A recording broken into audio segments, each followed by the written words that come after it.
Hello students, this is the recording for lesson 2.17 and we're going to be talking about amino acids and proteins. So here's a general overview about what we'll be going over. We'll be looking at how proteins are made up of smaller subunits called amino acids. And those amino acids bond with one another using a peptide bond in order to form polypeptides. And many polypeptides, when they come together, they can form a protein.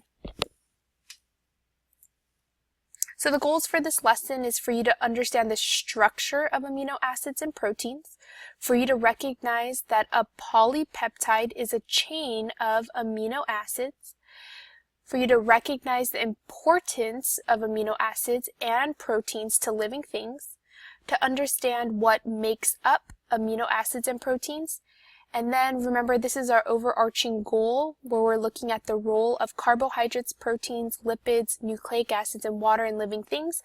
And clearly in this lesson we'll be looking specifically at proteins. So amino acids are important chemical building blocks. And what that means is that they are smaller subunits of the bigger macromolecule called protein. So if we had each of these circles, if they represented an amino acid, they're bonded to one another to form proteins.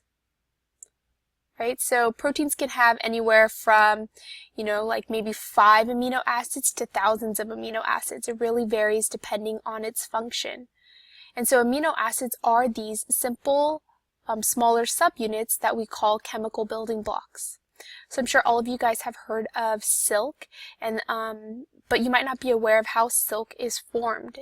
Actually, silk is formed by a silkworm moth that builds a cocoon out of protein.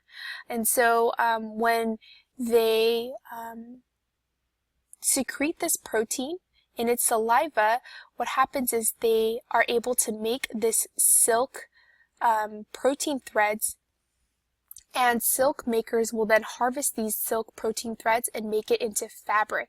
And so even things like this are made out of protein.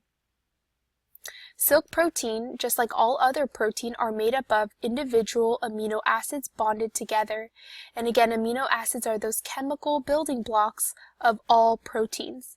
And remember, proteins are those large molecules with many important functions. Remember, we call those macromolecules. In this lesson, you will learn about the structure of amino acids and proteins and why they are so important to living things. So first, let's look at the structure of amino acids.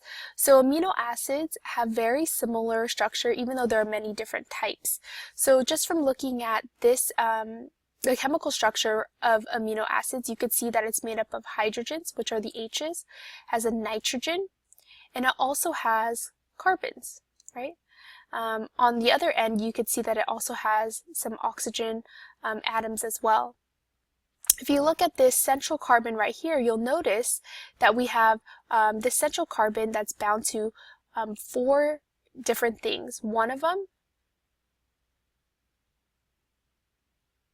would be an amino group, and that's where the nitrogen is.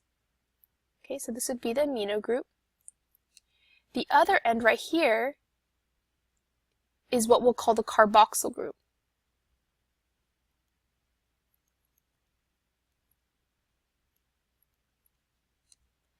And then we also have a hydrogen up top.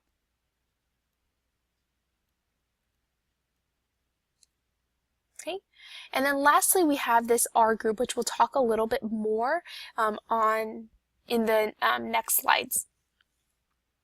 Okay, so again, we have a central carbon and these 3 different groups.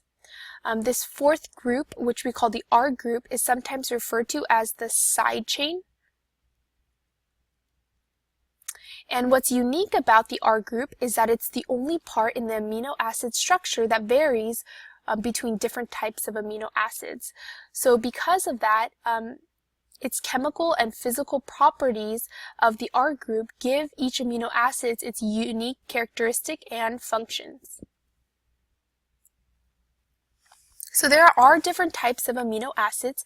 There are about 20 amino acids that exist in nature and make up all proteins in living organisms. So within our body, we have tens of thousands of proteins which play roles such as it gives us structure, support, helps us with our metabolism, helps us maintain homeostasis, and provides a defense from disease. So there's lots and lots and lots of different things that proteins do. So there must be a great diversity in protein structure and function. Remember, function means job, that comes from a group of only 20 amino acids, right? So we have all of these different functions that need to be accounted for, but we only have 20 amino acids. So the amino acids are arranged in different combinations so that it can make up so many different types of proteins.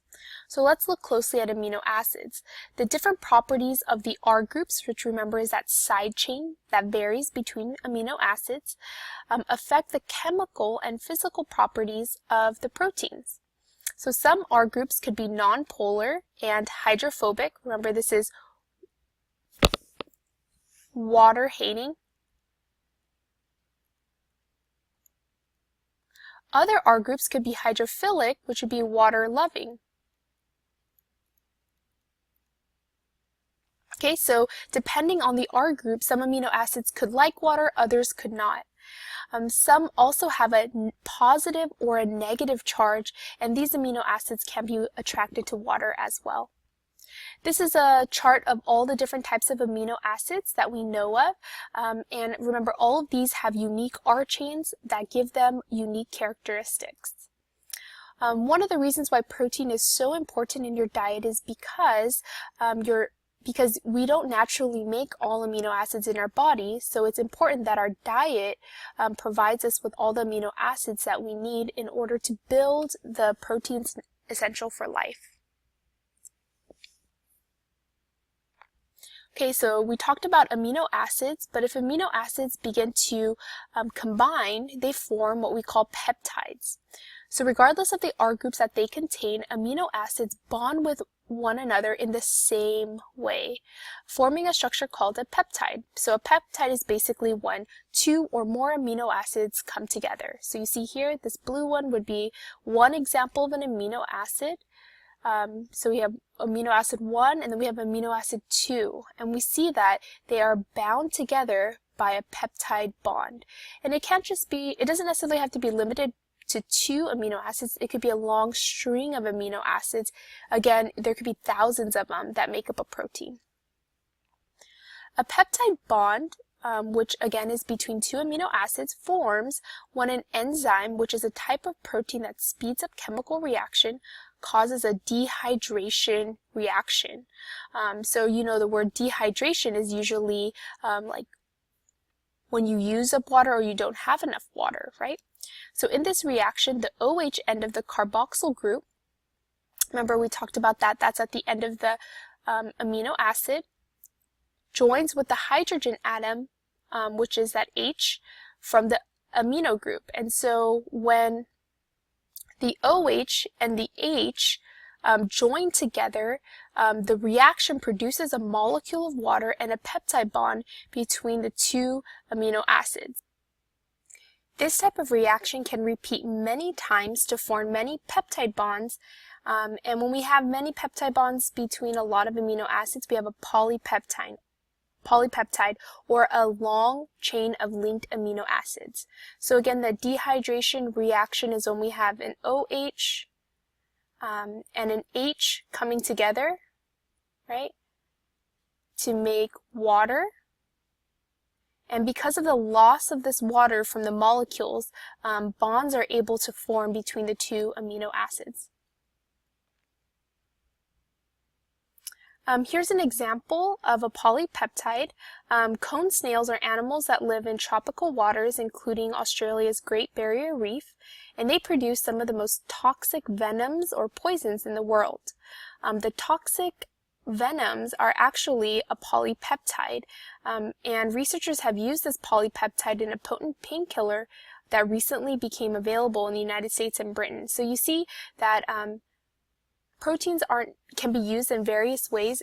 For the cone snail, they use it as a source of venom, but that polypeptide can also be used as a painkiller as well. And so they're very versatile and have many different functions.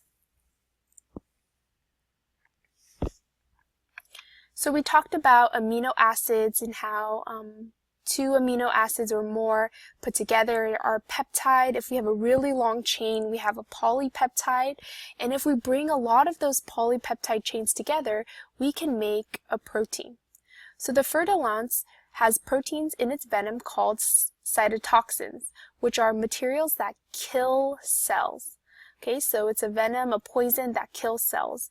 So it bites a mouse whose bloodstream carries venom throughout its body. So when the fer-de-lance is able to bite into the mouse, the venom then enters into the bloodstream and it's able to spread everywhere. Because that cytotoxin is now throughout the entire mouse's body, it starts breaking down its cells from the inside. And because the cells are already breaking down inside, it makes a very easy meal for this animal. Like all proteins, the cytotoxins in snake venom are composed of polypeptide chains. So these chains actually they're not just like a long string of beads, but they actually twist and fold together like you see right here to give a protein a complex shape and structure. So the way that a protein knows how to fold and twist is really dependent on the physical characteristics of the R groups of the amino acids that are part of this polypeptide chain. So proteins actually perform many different jobs. They're super versatile and they always have a specific function that they're supposed to perform. So many cooks use meat tenderizers, which is a powder that when applied to a cut of meat improves its taste and softens the texture. But how exactly does that work? Meat tenderizers contain an enzyme, which again is a type of protein that's extracted from papaya. The enzyme papain breaks peptide bonds. So basically you're breaking down the proteins. And by breaking down these proteins, we then soften their texture. So you see, this is another use that proteins have in our day-to-day lives. So enzymes are just one type of protein found in living organisms. In addition to tenderizing our meat and breaking down peptide bonds, proteins can also provide support, structure, and storage. They can help organisms maintain homeostasis, which remember is that internal balance. It can help organisms defend from disease.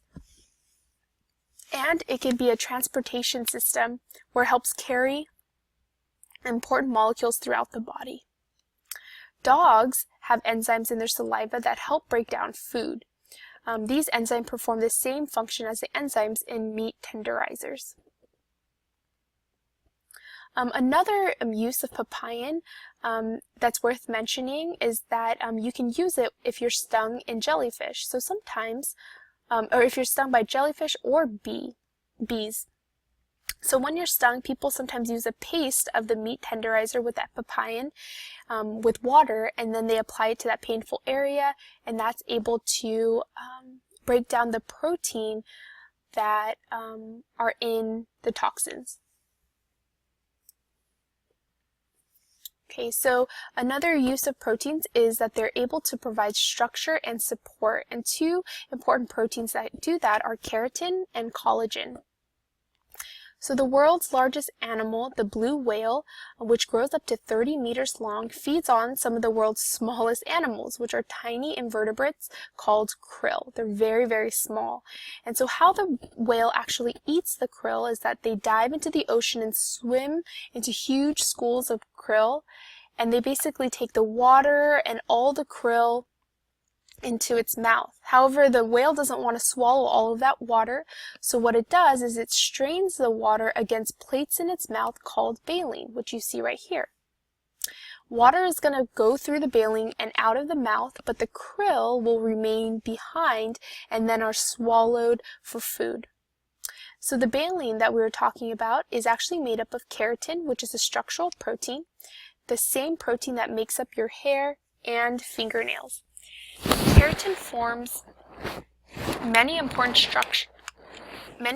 support structures throughout the animal kingdom. It makes up bird beaks, feathers, reptile scales, turtle shells, and insect exoskeletons, all things that have to do with the structure of an organism. Collagen is another important structural protein, and it is the main component of many tissues in your body, such as bones, teeth, cartilage, and tendons. And so again, like keratin, collagen is a structural protein that have specific properties that help its function.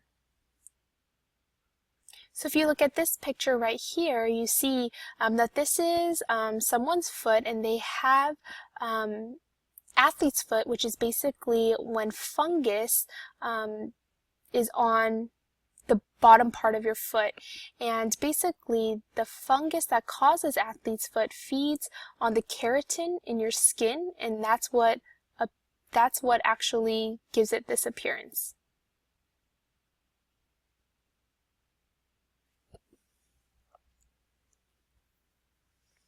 So proteins are also involved in storage and transportation. So proteins provide storage and help transport materials throughout your body. So with every breath you take, you're bringing in oxygen into your body.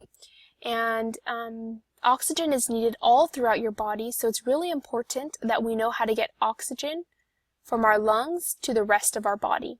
So there's a specialized protein called hemoglobin that's present in your body, and it picks up oxygen in your lungs and delivers it throughout your body. Each hemoglobin molecule contains an iron atom, which then bonds to the oxygen. So you see here, we have here an iron atom, and we have oxygen as well. The iron atom in the hemoglobin attracts the oxygen molecule towards the iron atom, and so you see that they're now attached to one another. Because of this attraction, the hemoglobin with the iron atom is able to transport this specific oxygen molecule throughout the body. So therefore, iron is an essential nutrient that you get from eating meats, beans, and some kinds of fruits and vegetables. Your body uses iron to make hemoglobin because it's a part of hemoglobin, but it can also store the iron for future use if it doesn't need it right away.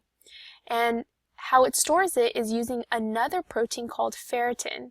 And ferritin stores iron so that it is available for hemoglobin production, or when we make hemoglobin, when your body doesn't have enough iron.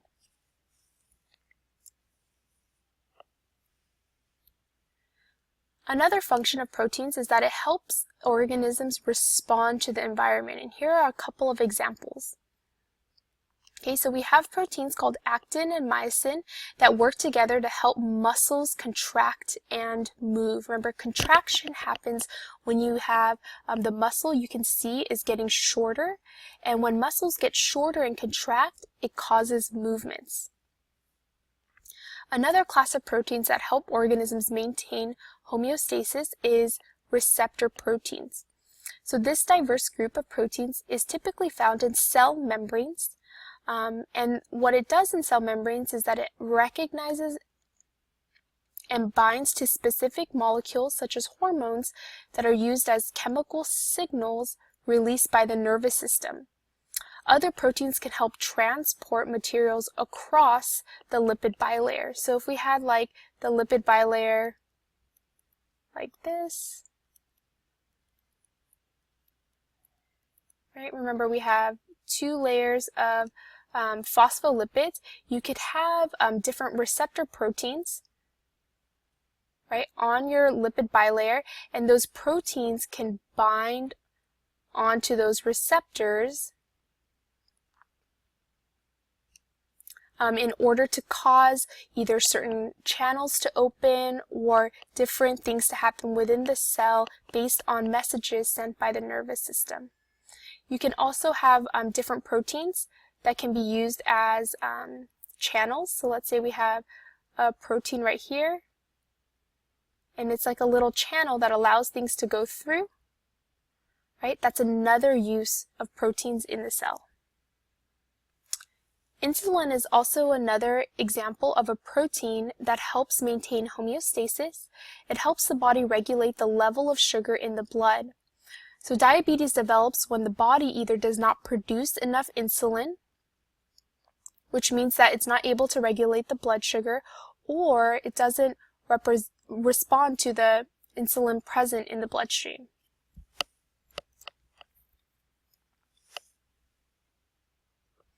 Okay, the last function we're going to look at for proteins is that they're able to defend the body from disease. So when you catch a cold at the beginning of the school year, your body learns to recognize the virus that caused you to become ill. So you get sick once, and then your body learns how to fight that specific virus. So later that year, let's say one of your friends or siblings catches the same cold. You probably won't catch that same cold because your body has built up an immunity to it.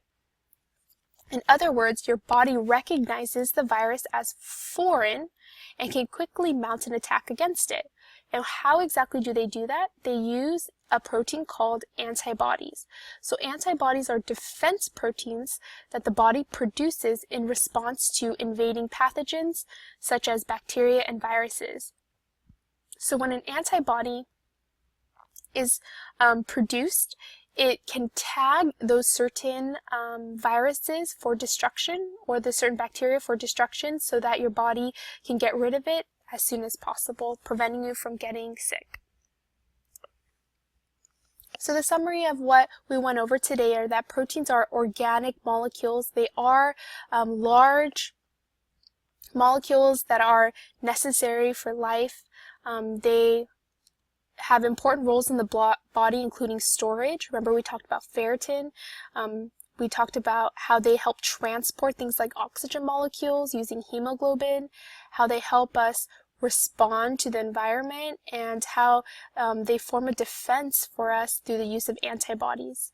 Remember that they're made up of smaller amino acids, which are those chemical building blocks of proteins, and when those amino acids form together, they form polypeptides. So some important vocabulary that you need to know from this lesson is amino acids, which remember are those units from which proteins are made. We have proteins, which are one of the 4 major classes of large organic molecules made of amino acids. We have hydrophobic, which is water-hating, hydrophilic, which is water-loving, and then lastly polypeptides, which is when we string all of those hundreds and thousands of amino acids together to make a protein.